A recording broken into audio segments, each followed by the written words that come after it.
The movie begins with a close-up of a chamber containing a particle accelerator.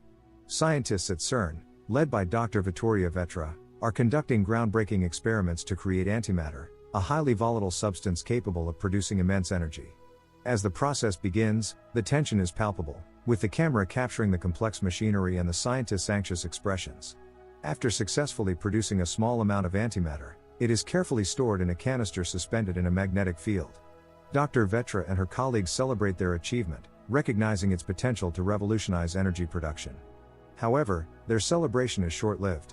Later, the canister containing the antimatter is stolen, and a gruesome murder is discovered. The victim is Dr. Vetra's mentor, branded with a cryptic symbol. The scene shifts to the Vatican, where the Catholic Church is in mourning following the death of the Pope. The College of Cardinals is preparing for the conclave to elect a new leader. As tradition dictates, the cardinals are sequestered in the Sistine Chapel to ensure secrecy during the voting process.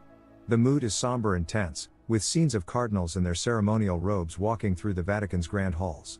Amidst these preparations, the Vatican security team receives a chilling message.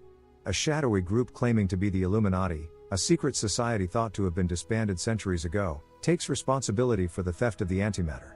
They issue a dire threat: the stolen antimatter has been hidden somewhere in Vatican City, and it will detonate at midnight, destroying the city and everyone within it. Elsewhere, in Cambridge, Massachusetts, symbologist Robert Langdon is introduced. His peaceful day is interrupted when he is approached by a Vatican representative, who urgently requests his assistance in deciphering the Illuminati's symbols and motives. Initially skeptical, Langdon is shown images of the Illuminati brand found on the murdered scientist at CERN, which convinces him of the gravity of the situation. Langdon is quickly flown to Rome on a private jet, accompanied by representatives from both CERN and the Vatican. The rapid transition from his academic environment to the high-stakes world of Vatican politics highlights Langdon's role as the intellectual hero tasked with unraveling the mystery. After arriving at Vatican City, Robert Langdon is escorted to the Swiss Guard headquarters, a high-security hub where Vatican officials are in a frenzy over the unfolding crisis. The atmosphere is tense, with guards and clerics speaking in hurried tones and the air thick with urgency. Langdon is introduced to Commander Richter, a stoic and skeptical leader who heads the Swiss Guard's operations. Richter's demeanor is firm and unyielding, making it clear that he views Langdon's involvement with a degree of doubt. Alongside Langdon is Dr. Vittoria Vetra, who wastes no time emphasizing the severity of the situation. She explains to the gathered officials the devastating potential of the stolen antimatter. Her voice is steady but urgent as she describes how the highly volatile substance could unleash an explosion powerful enough to annihilate Vatican City and much of its surrounding area. She warns that if the antimatter is not located and secured within the next few hours, the consequences will be catastrophic. The silence is broken when the group is shown a chilling video sent by the Illuminati, the shadowy group claiming responsibility for the crisis. The footage features a masked figure speaking in a calm but menacing tone, detailing their plan to destroy the Vatican at midnight using the antimatter. They also reveal that they have kidnapped the 4 preferiti, the cardinals most likely to become the next pope, and will execute them one by one at specific times leading up to the detonation. The executions, they claim, will take place at locations tied to their historic conflict with the Church, ensuring maximum public impact. Langdon listens intently, his mind racing to decode the cryptic message. He begins piecing together the Illuminati's symbolic language, explaining to the group that the murders are likely to occur at significant Illuminati landmarks scattered throughout Rome.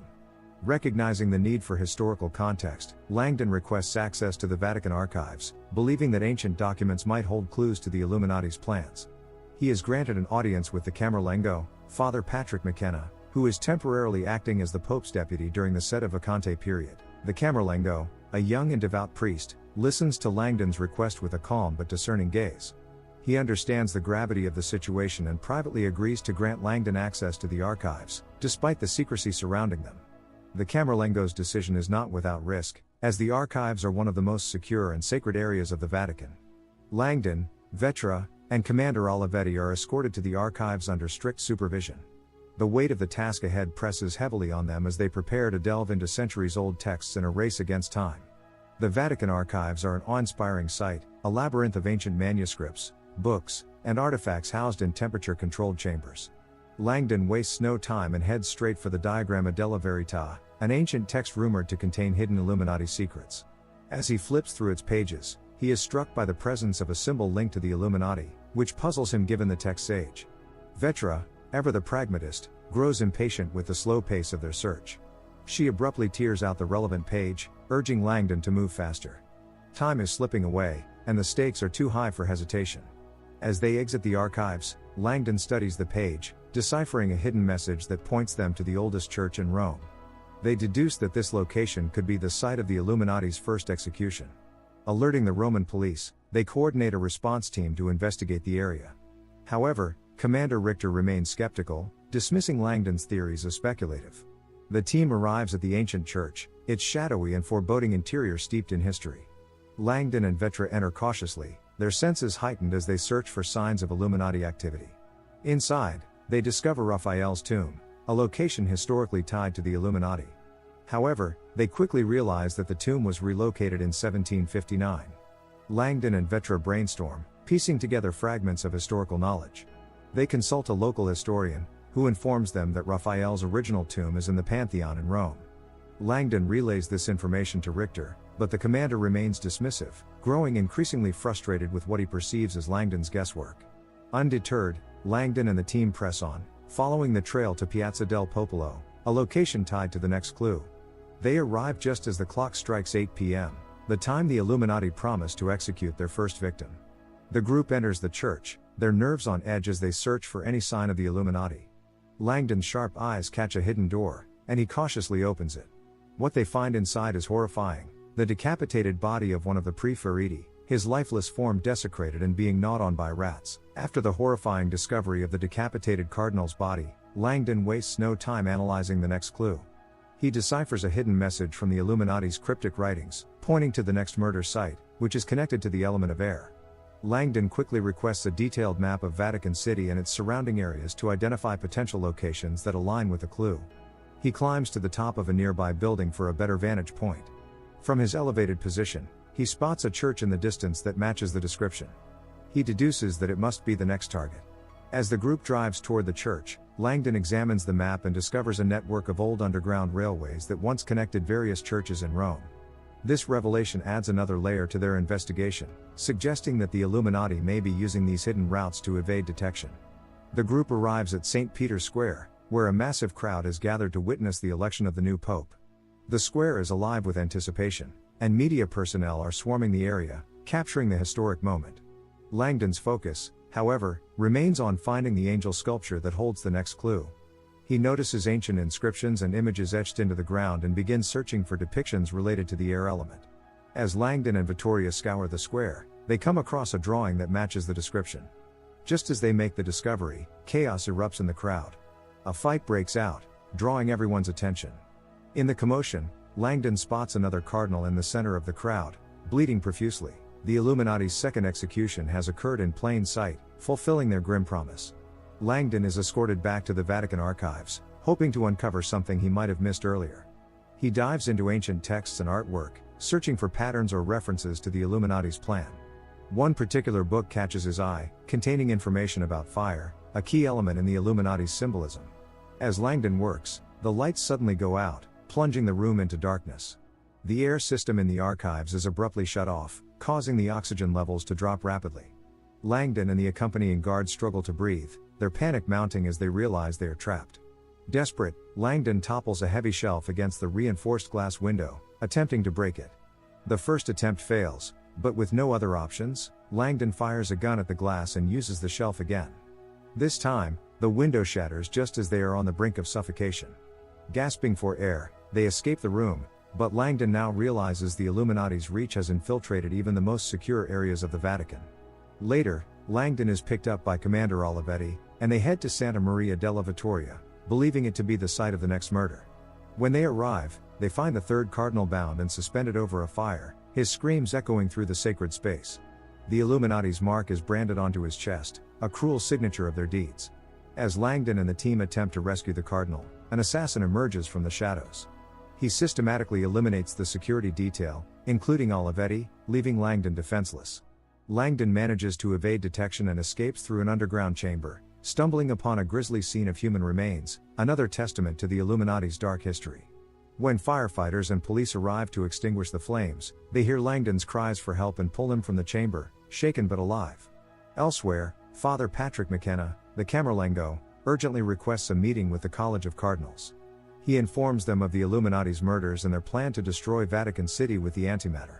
McKenna passionately argues for evacuating St. Peter's Square and informing the public of the threat. However, the cardinals, bound by tradition and secrecy, decide against his proposal. Disappointed but resolute, McKenna leaves the meeting, determined to find another way to protect the church. Elsewhere, Langdon presses on, studying a sculpture in the church that points westward. Consulting his map, he deduces that the final murder site will be near a river. He convinces the police to take him to the Fountain of the Four Rivers, a landmark intricately tied to the element of water. When they arrive, they notice a van parked nearby. The officers approach the driver, only to discover he is the assassin. In a swift and brutal attack, the assassin kills the officers. Langdon, sensing danger, cautiously observes from a distance. He sees the assassin attempting to drown the final cardinal in the fountain, heavy weights tied to the man's body to ensure his death. Without hesitation, Langdon dives into the fountain to save the cardinal. The weights make the task nearly impossible, but local bystanders join in to help. Together, they manage to pull the cardinal from the water, barely alive. Later, Langdon and his team arrive at Castel Sant'Angelo, the ancient fortress where the Camerlengo hinted the kidnapped cardinals might be held. The police break down the doors and begin searching the vast building. The group spreads out, scanning the fortress for any sign of the missing cardinals. Langdon notices sculptures positioned strategically throughout the structure, their gestures subtly pointing in specific directions. Realizing these are clues, he deduces they are meant to guide them to the hidden chambers. Following the sculpture's implied directions, Langdon and Vittoria descend into the lower levels of the fortress. They reach what appears to be a dead end, but Langdon remains convinced there is more to discover. While the police move back upstairs to search elsewhere, Langdon meticulously examines the walls and floor. His persistence pays off when he finds a concealed doorway. Behind it, the group uncovers an Illuminati pentagram etched into the ground, a sign they are close. Langdon pushes forward and discovers another hidden passageway leading to a labyrinth of narrow corridors. Carefully navigating the dimly lit halls, the two stumbles upon a secret chamber. Inside, they find the remains of the Illuminati's operations and the chambers where the kidnapped cardinals were held. As they explore, the assassin, hidden in the shadows, emerges and confronts them. He calmly explains his actions, revealing his belief that the murders are part of a greater mission to expose the church's hypocrisy and corruption. He spares Langdon and Vittoria, stating they are not part of his mission, but warns them not to interfere further. Realizing the urgency of the situation, Langdon and Vittoria race back to the Vatican to warn the Camerlengo. They burst into his chambers, only to find Commander Richter there. Suspecting Richter of being involved with the Illuminati, the Swiss guard shoots him on the spot.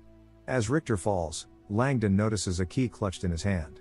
He takes it, believing it may lead them to the antimatter. Using the key, Langdon and Vittoria gain access to a hidden area beneath St. Peter's Basilica, near the tomb of St. Peter.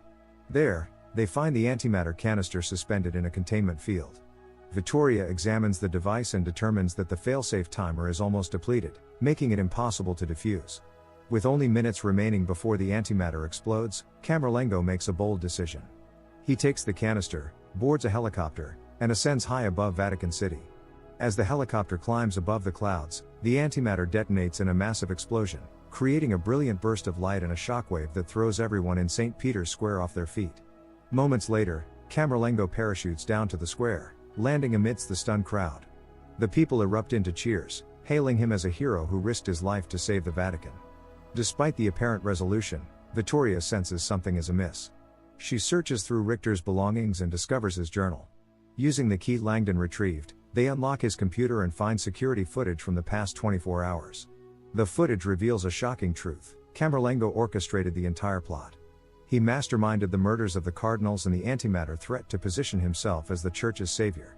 He framed Richter, who had uncovered his scheme, and manipulated events to ensure his rise to power. Later, Langdon and Vittoria present the evidence to the College of Cardinals. As they confront McKenna, he realizes his plans have unraveled.